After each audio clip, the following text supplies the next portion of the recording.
Welcome to Reality of the Rose with your host, Natalie Sprink.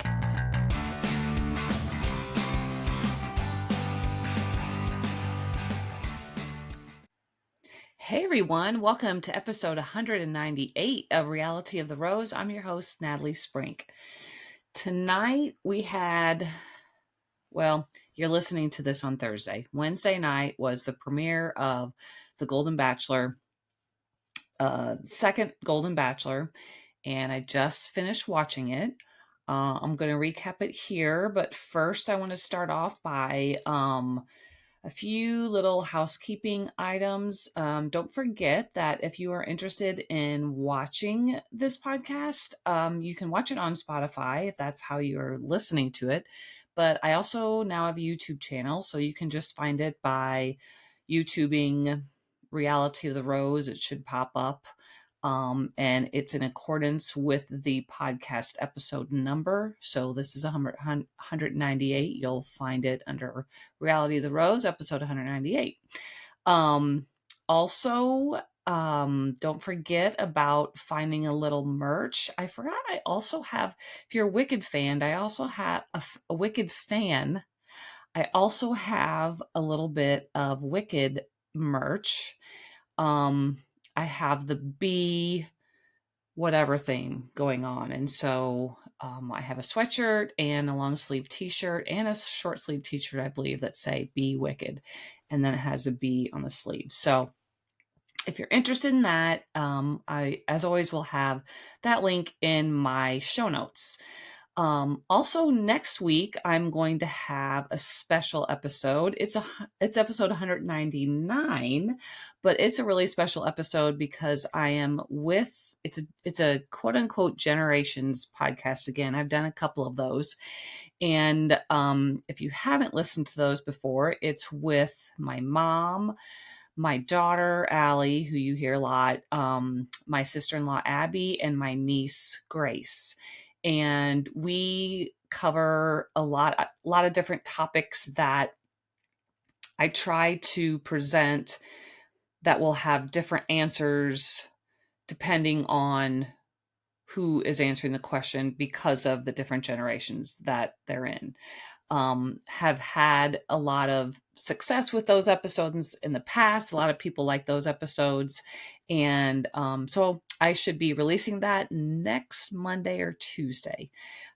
So look forward to that. And then my 200th episode will be coming at you probably the week after that. And I am not 100% sure what I'm going to be doing with that, but I'll just keep that a surprise. I have an idea, but not sure of the details. So the 200th episode will be something special though. So I believe that is all of my housekeeping.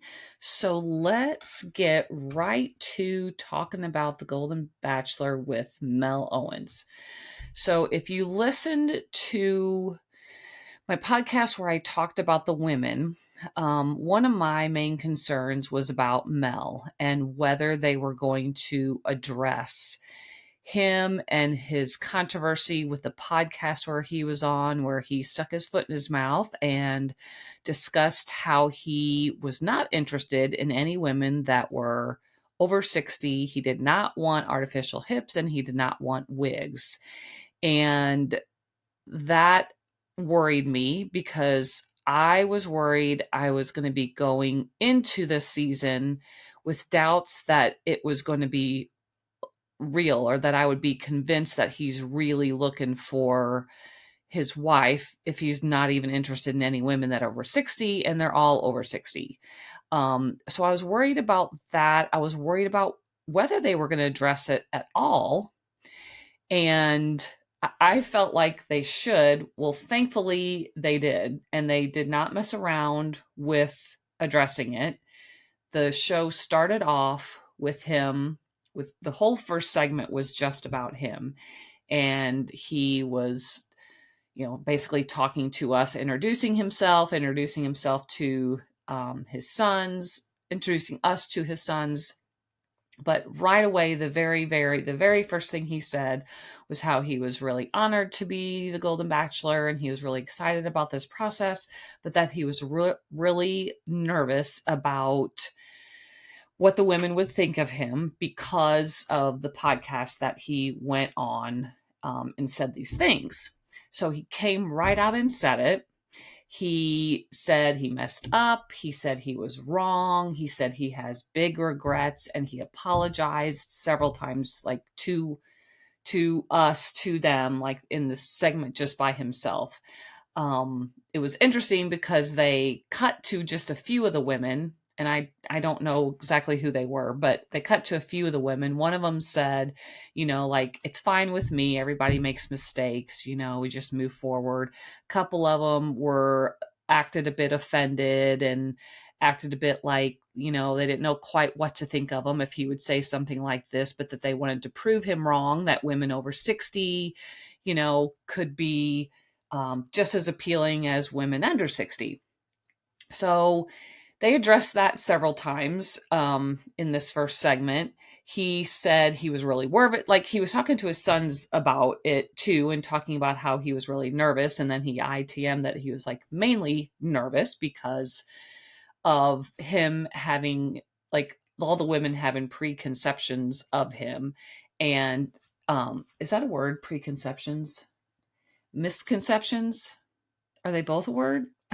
Well, so both pre and misconceptions about him. um, and, he wanted the chance to be able to change their mind. If they did have like a sort of a negative view or image of him, he wanted a chance to change their mind. So, I mean, I have to say, I felt like he was being genuine about that. I'm sure a little bit of that is a have to, maybe, who knows? There's all kinds of speculation you could have. Did they go to him and say, "What the hell did you mean by this? What was this about? Um, we don't have time to pick another Golden Bachelor, so you need to address this and make it sound like you made a big mistake, even if you don't feel this way." I guess until we see how this plays out, until we see who he ends up with, and until we see who, how long they stay together. Now, I don't really want to judge completely on that because we see how Gary and Teresa ended up very quickly. They even got married, but nevertheless, it's not really going to look real great for him even if he chooses someone and they don't last very long. So, but I have to say that I felt like he was being fairly genuine in his apology.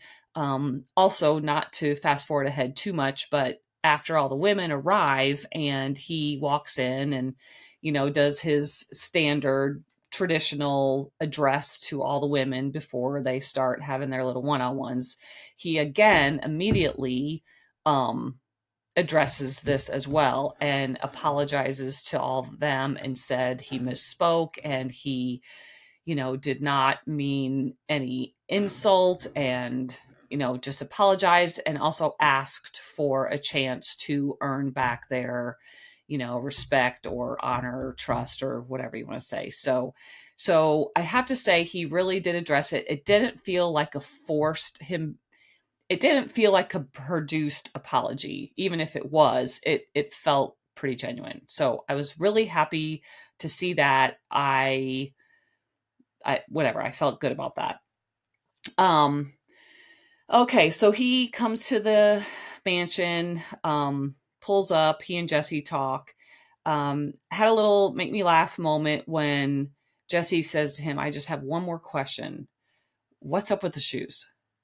And they show his shoes and I mean, I couldn't really tell what kind of shoes they were. They look like slip-on shoes, but they look like sneakers, but they're black. They definitely weren't dress shoes that go with a tux or a suit, but anyway, it was a little funny moment. I was happy they leave things in like this.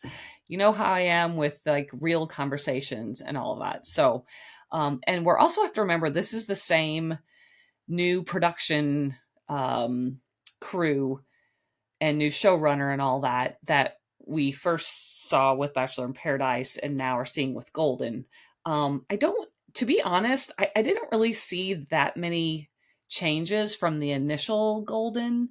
I didn't see any major changes in the show structure whatsoever. I don't know if there's that much to change, actually with the Golden Bachelor. Anyway, I didn't notice a lot of changes. I don't know if it really needed that many changes, although, the I will admit that as I was sitting there, this initial show was 2 hours.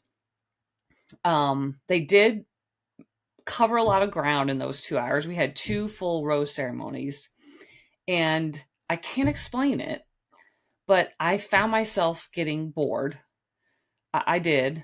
And there's really no, I can sit here and say it's because it was a 2 hour show and it could have been only one, but really they fit a lot into those 2 hours. So it was basically like 2 1 hour shows. I just watched them in a row, and I watched 2 hours of TV all the time, and I don't get bored. So I can't explain that. And I don't know if it's just because it just feels like the same old, same old. Um, I can't put my finger on what I'm bored with. If it's just The Bachelor in general, or if it's this particular show, or if it's Golden, I don't know. But I did find myself getting bored. That being said, uh, I do think this group of women is a really, really good group of women.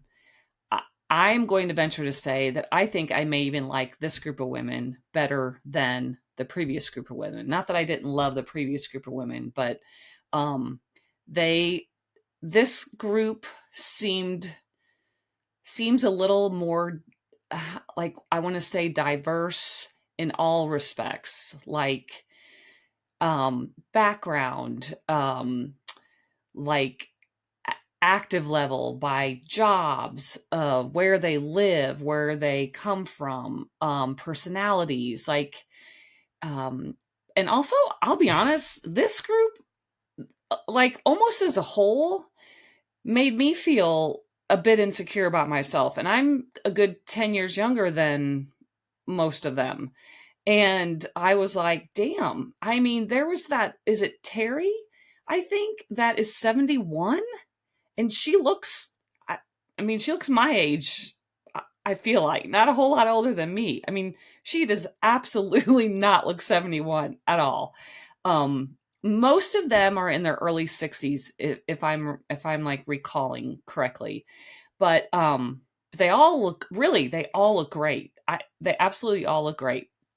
Um, their body is great. I think this group of women has better hair.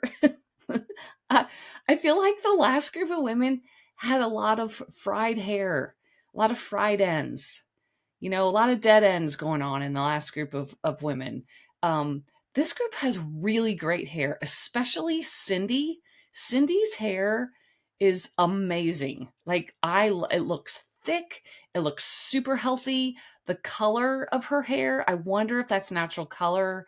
It's like an auburny kind of color. She's got really blue eyes. I really like Cindy. I'm really rooting for Cindy. But she has great hair. I even like Peg's hair. Or not, I shouldn't say I even like, but I like Peg's hair, but I'm probably partial because she's a curly girl and I'm a curly girl. So I love Peg's hair. A lot of them have long hair. Cheryl, I like her too. She may have extensions, but if she does, to me, they look really natural. So yeah, this group has some good hair.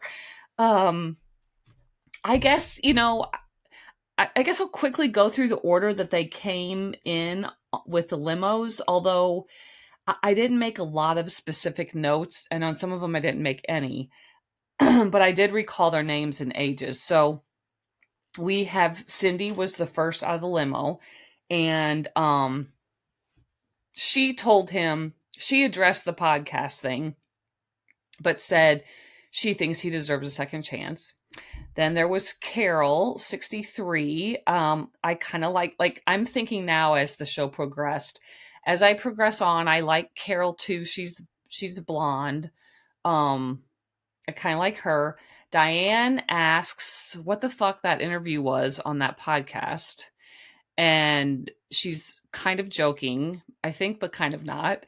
But she talks about playing hockey, and I noticed that their little chyron for her is different almost every time they show her. Like, she plays hockey, but then, like, she lives in Alaska, and I know one time they showed that she's a 3-time triathlon winner, and then another time they had something else different on it. But she's 71, and Diane ended up going home, but I think she is the cutest thing ever. I wish they would have just kept her on sort of for entertainment value. Kind of like I kind of felt like she was, I mean, she's not like Susan from the last season, but kind of. Like she felt like you knew that there was really not any chemistry between them, but she just seemed like the cutest little funny thing. So I was kind of sad she went home. Then we had Terry. Yes, Terry was 71. She's the one I was talking about, but she's the one, oh, she's the dentist. And she slapped him with a puppet because of his podcast interview, which I thought was weird.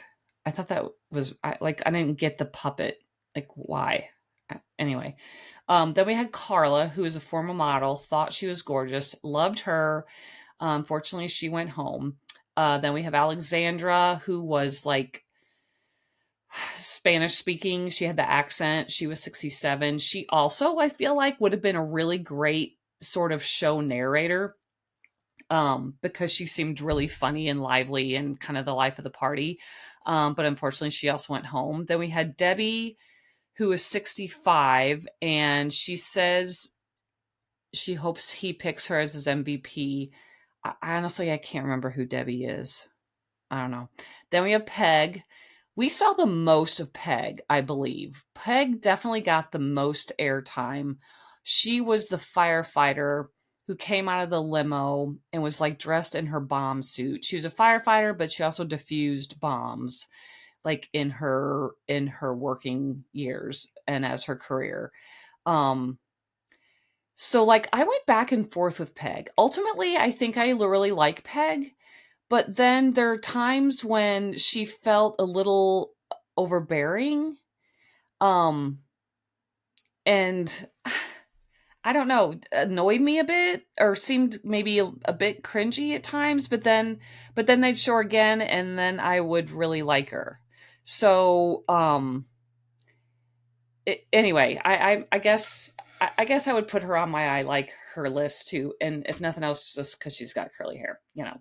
So, and I feel like she's also going to go fairly far in this show.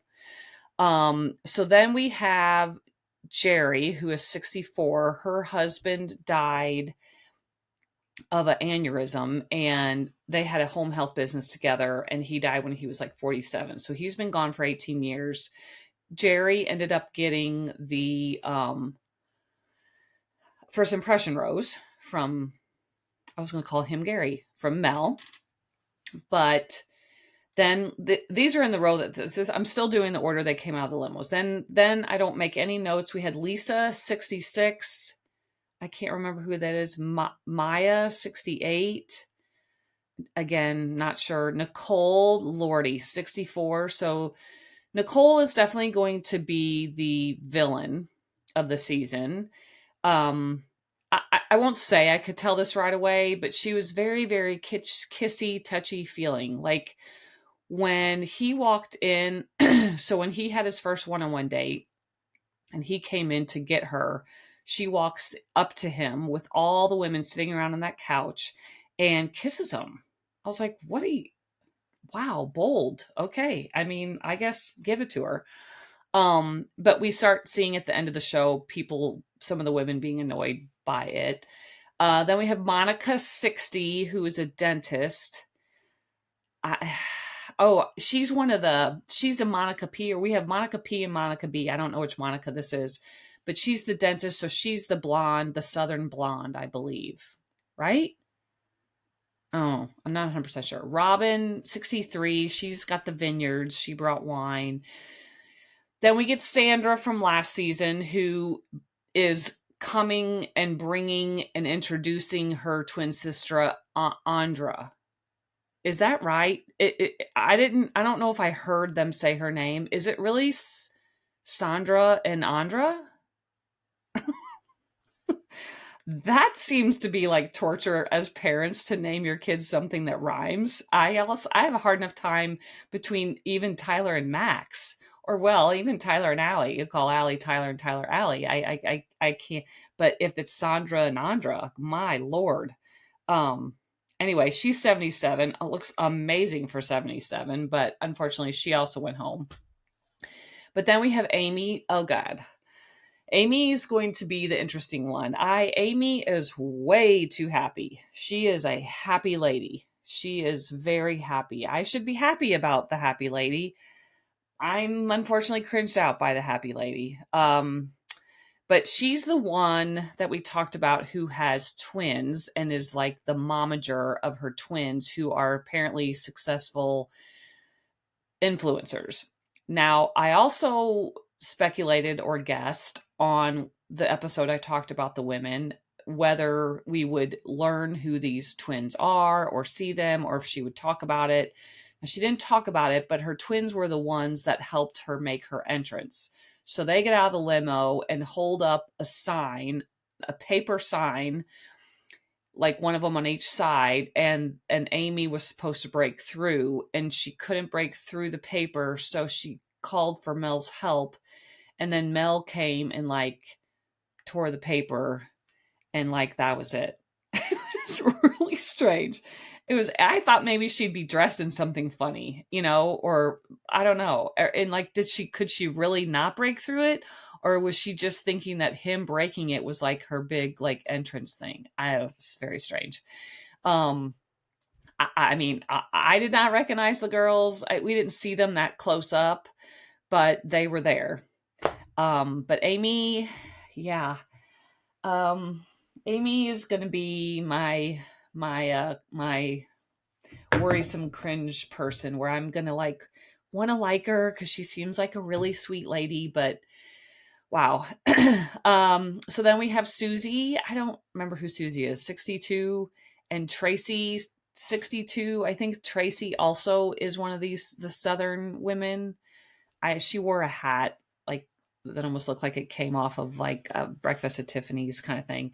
We have the other Monica, 62. There's a lot of 62, 63-year-olds. Roxanne is 62, and then we have Lily, 72. I don't remember Lily. I don't remember Lily either. Then Mylene, 61. I thought she was really, really pretty. I thought she looked just like Carrie Ann Inaba. But she ended up going home too. She's 61. And then we have Cheryl, who rode in on the motorcycle, and I really like Cheryl. She is 66. So anyway, it comes in. I already mentioned that, how he came in and immediately dressed the whole podcast thing and asked for their forgiveness and all of that. And then I just made a note. He talked to Cindy first, and well, at least that's what we saw first, and that she has great hair. Someone also, you can tell that they're really going to try and do what they did in the first season, or at least as of now, and really have the women build a camaraderie and close friendships and not have there be like bitter and petty bickering and jealousy and trying to make people into the villain or criticizing and all that. It's going to be just like one lovable group of women who roots for each other and is happy for each other and all that. Maybe besides Nicole, that could be the one exception, but because someone said something about love isn't a competition, it's a feeling. I believe that's how they said it. So to me, that was like presenting the narrative of this cohesiveness with the women, that they're all going to be bonded. So then, they just show him briefly talking with women. Nothing like was really, really stand out to me. Then we see Jesse coming into the room with the first impression rose, and it was clear that all the women for the most part, knew what this was, as they welcomed him strongly into the room, Jesse, when he walked in. And he sets him down. So then I make a note about Mel talking to Carol. So Carol is the one who is, I'm sorry, I don't know baseball, but she's the aunt to a Freeman who plays for the Dodgers, I believe.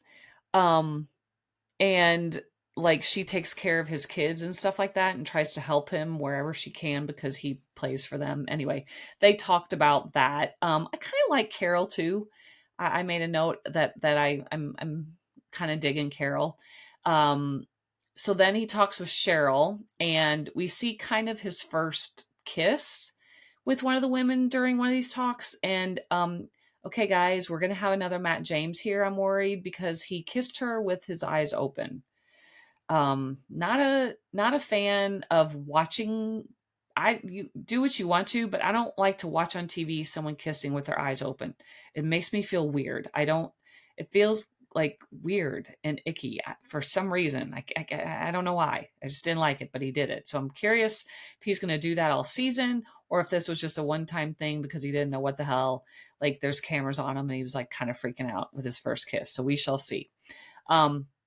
We already see that we could tell they're moving this along fairly quickly because we're still within the first hour, and like the sun is already coming up. On a regular Bachelor season, we don't really know the sun is up until at the end of the 2-hour premiere, you know?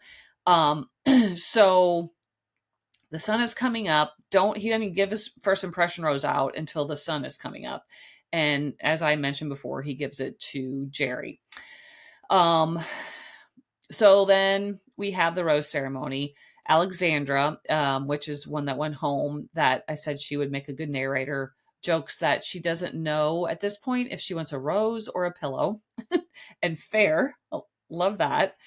So this is how he gives out the roses in order. And remember, Jerry has one. So then we have Peg first, which is a really, as I've stated many times before with other seasons, is supposed to be a really good indicator of women who go far. Not necessarily winners, but women who go really far is who he gives the first rose to at the first rose ceremony. Not like all the other rose ceremonies, just the very first rose ceremony, and that was Peg. So we got Peg, then was Carla, Terry, Cheryl, Nicole, Cindy, Amy, Alexandra, Monica P, Maylene, I think, Carol, Roxanne, Monica B, Robin, Diane, and Debbie. Okay. A lot of those names, half those names, I don't know who they are. 6 went home. I can't even name to you who all went home, to be honest. But we're left with, let's see. So 6, like 17, I believe we were left with after that, right? Yeah, because there was 23 total and 6 went home. So then we are like brought to whatever. I guess it's the next day, but all the women come into, what's confusing to me is I'm assuming that this whole first night takes place at the mansion, right? I mean, that's correct, right? Because when all the women then come into the mansion, like the next day, they come in like, oh my God, we're in the mansion. Oh my God, look. Oh, I remember it. Look, like they make it seem like it's the first time they've been in the mansion and have seen the mansion. Are there maybe like 2 wings and the whole part, like the first night takes place in one wing? I don't know. That confused me because they act like this is like, oh my gosh, I can't believe we're in the mansion. But they do like their token thing, running around the mansion. They show them going up into their bedrooms and looking at the bathrooms and climbing up. They didn't do as much like ageism jokes, like the last time they were making jokes about who's going to get the talk bump. Well, I have a, my hip is bad, so I can't do that. And another one's like, well, I have to get up and pee every hour. They were like joking about those things due to age, and they didn't really do that with this group of women. Probably because they all freaking look like they're 45. Okay, so then Jesse comes with the date cards, tells them there's going to be a one-on-one date and there's going to be a group date. And he lays a date card down, and we find out that Cheryl gets the one-on-one date, who is the woman who rides in a motorcycle. I really like Cheryl, also think she's going to go quite far as well. So she gets kind of a pretty woman date. So they ask her to go into another room, and there's like 3 racks of dresses, and they're all like, formal dresses. And she's supposed to pick one and some shoes and some jewelry to put on to go on her date with Mel, and she gets all emotional because she never does anything for herself, and this she never dreamed that this would be her doing this. She's picking from like 30 dresses. So then they show her, they apparently a few of the girls were then selected to come help her pick out one of the dresses to wear. So they show her trying on and modeling a few of the dresses, which she actually looks amazing in all of them. So they show her doing that. And then we show Mel coming in a Rolls Royce to pick her up for the date. And this is when we have him walking in and everyone greeting him. But first and foremost, Nicole greeting him and hugging him and touching him and then kissing him in front of everyone. It was just so awkward. And I don't care what age you are. I feel like you're asking for it. I get it. Shoot your shot, but it just seemed a little over the top. So anyway, but no one really says anything at this point. But I also think it's kind of tacky for her to do that when he's coming there to go on a date with one of the other women, whatever. So then we see their date and she kind of gives her, her sad story as they do. And her sad story is that when her son was born, who I think she said he's 43, when her son was born, the day her son was born, her husband left.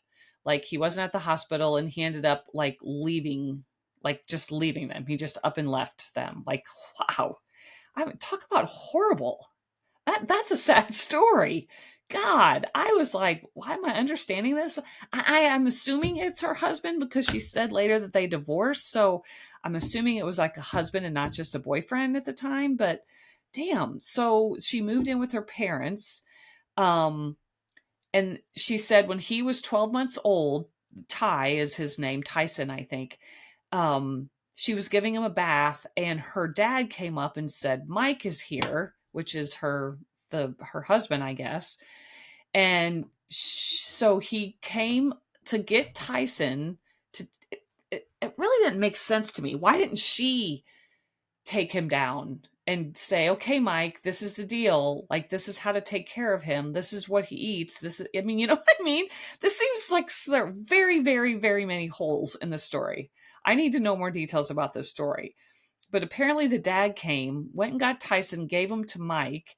And when she came in, she was like, where are they? And he's like, they're right there. And she's like, no, they're not. Well, he left. He just like took them. I would call that kidnapping. He hasn't been in his life for a year and he just comes and takes them. This story needs a documentary. I need to know. This is weird. Was gone for a week. He had him for a week. No one knew where he was for a week. Again, they skipped over a lot. I could have just seen a whole hour about telling me about this story. This was fascinating and just wild. But then he brought him back and then she divorced him. And then he was out of his life for a really long time. Didn't specify really how long, but then eventually came back into his life. And then her ex died about 12 years ago. But by that time, he and Tyson had a good relationship. Again, I need lots more details to that story. But either way, that was her little sad story. So then we're done with that date. He gives her the rose. So then we're on the group date and we are at the football stadium, I guess where the Rams play. I forget what it's called, but they meet up in the stadium. Of course, he played for the Rams.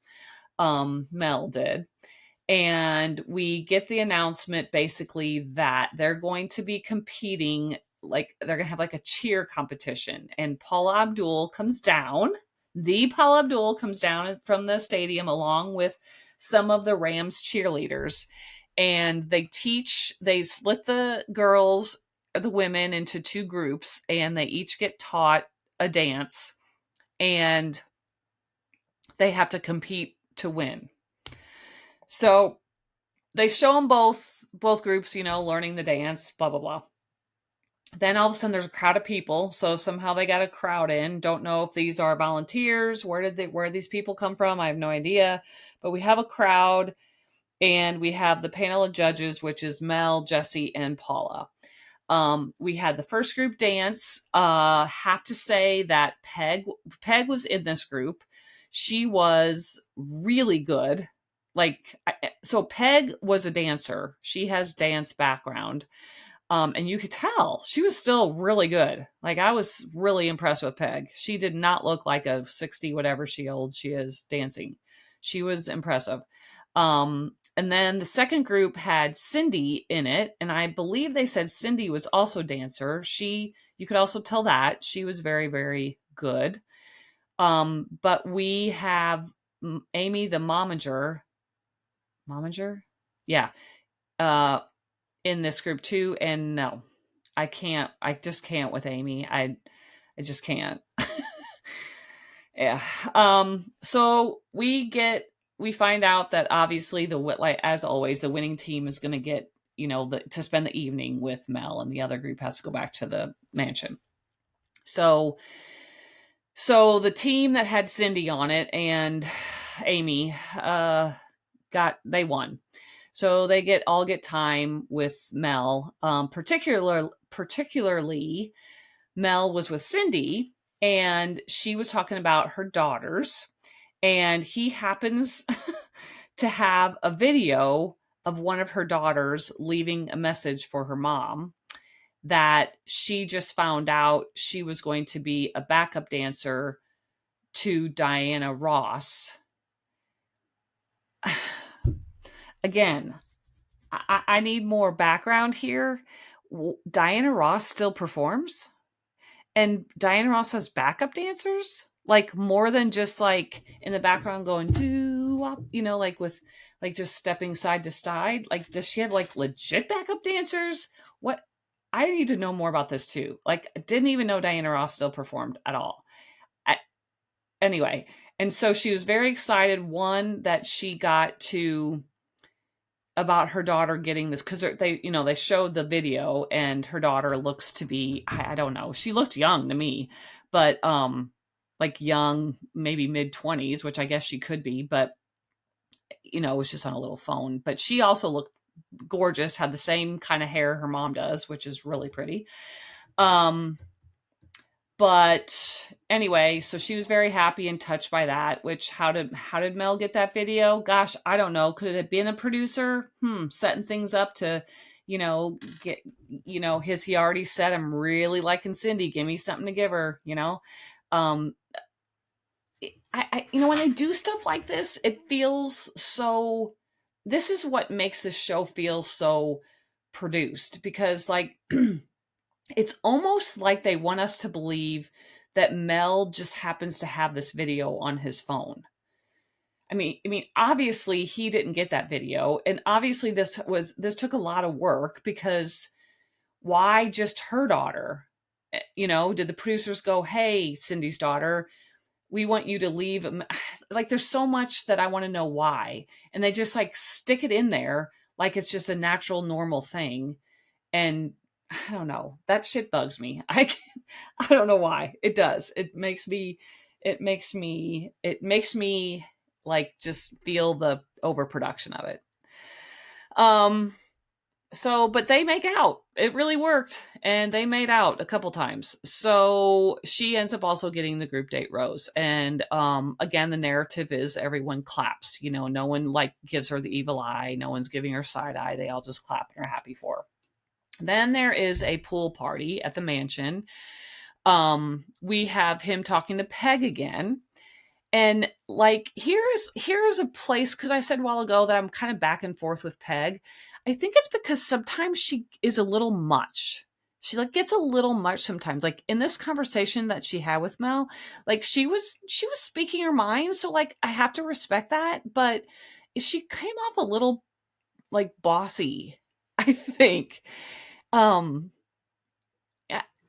like I almost took it when she was saying that how was it that she was like telling Mel that, because what she meant was, because they're older, their time their time left is so small, or something. And then Mel is like, no, we have a ton of time. Like, and she was using hand signals to show like small, and he made her hands go out wider. Like, no, don't say that. Just because we're young, we have all kinds of time. We have all the time in the world, whatever. And she was like, no, we don't. Like, she was almost arguing with him about that, and I was like, what? Anyway, I just thought it was weird. At this point in time, why would you argue with him about that? What he was saying is really true. I don't know. I got a weird vibe from her during this conversation, but on the other hand, she was speaking her mind, and she wasn't just also kowtowing to him and just agreeing with everything he said. So in that respect, I mean, guess go Pam, right?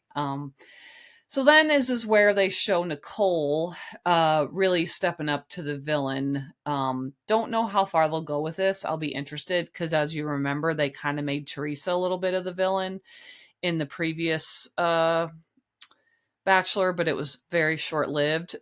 So Nicole is like one of the women said, climbing him like a tree, which is a really good analogy.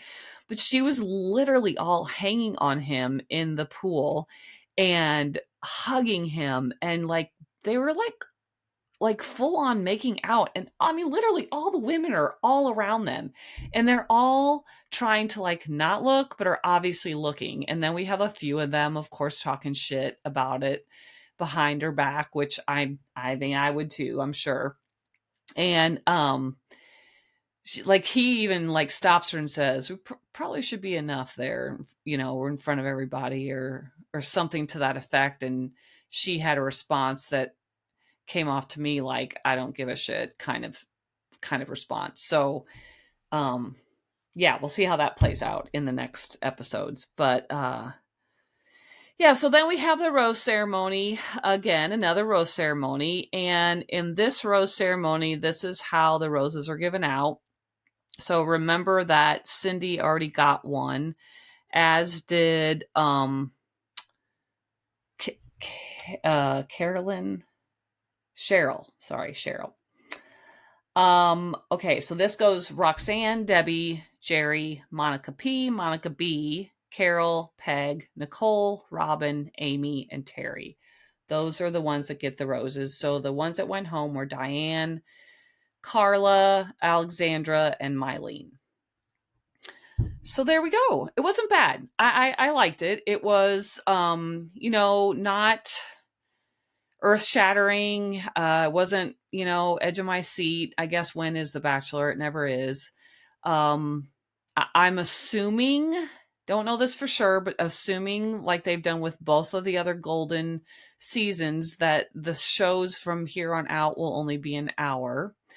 So we'll see how that goes. I don't know how many weeks this is running yet, but it was fine. It was good. I do like the women. I think overall, I think that Pam, no, not Pam. There's no Pam. Peg and Cindy and Cheryl will go far. Let's see, who else do I think will go far? We got Roxanne, I don't know who that is. Debbie, don't know who that is. Jerry, the two Monicas, Carol, Peg, Nicole, Robin, Amy, and Terry. Wow. Carol. I like Carol too. I don't know if she'll go far, but she's the other one I liked. So let's go with those four. So we got Peg, we got Cindy, we got Carol, we have Cheryl. Wow. Okay. Cheryl? Yeah, Cheryl. So we shall see. Yeah, so let me know what you guys thought of this first episode of Golden. I I just feel like I'm overwhelmed with, because I'm, watching so many different shows now. There's so many different other shows, like mainly reality shows and other shows that I've seen that are starting up in October and November. that I feel like I'm going to have a full plate with my TV watching. And I feel like Bachelor is going to take a very much of a back seat and be kind of last on the list. But, I got to keep up with it. So I'll try to do that for y'all. But anyway, thank you so much for listening. As always, go and please leave a 5-star rating, leave a review, follow, subscribe. Got TikTok, again, Instagram, all of it's Reality of the Rose. Got YouTube, got my Etsy shop. This is on Spotify and Apple. Like, I just appreciate any love that you can give me, as always. So look for the Next Generations episode coming out Monday or Tuesday of next week. And until then, be calm, be strong, be kind, and be grateful. Bye.